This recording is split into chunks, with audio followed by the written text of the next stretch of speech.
आणि आता बातमी नंदुरबारमधून. नंदुरबार जिल्ह्यातील खांडबारा ग्रामीण रुग्णालयात दारूच्या नशेत डॉक्टर उपचार करत असल्याचा आरोप रुग्णांचा नातेवाईकांनी केलाय. रुग्णाचे नातेवाईक आणि डॉक्टरात शाब्दिक वाद देखील झालाय. या प्रकरणी जिल्हा शल्य चिकित्सक वर्षा लहाडे यांनी प्रकरणाची चौकशी केली जाते. दोषी आढळल्यास कारवाई करणार असल्याचं त्यांनी स्पष्ट केलं. का बरं बंद करू म्हणजे तुम्ही ड्रिंकिंग करून येतात का? हे ड्रिंकिंग केलंय आणि सुई पण वेगळी आहे. त्यांच्या छातीमध्ये दुखतोय. आम्ही घरचे नातेवाईक आम्ही नहीं रहना का इकडे. डॉक्टर राज रत्न सामुद्रे करके डॉक्टर का नाम है.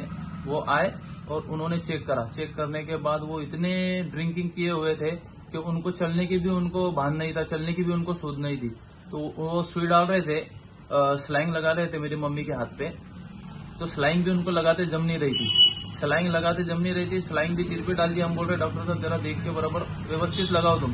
तो डॉक्टर साहब उल्टा हमारे ऊपर चिढ़ने लगे, हमारे ऊपर गर्म होने लगे. तुम डॉक्टर है कि मैं डॉक्टर हूं, चलो बोले यहाँ से बाहर निकलो नहीं तो पुलिस वालों को बुलाता हूँ, तुम्हारे को डालता हूँ बोले अंदर बोले.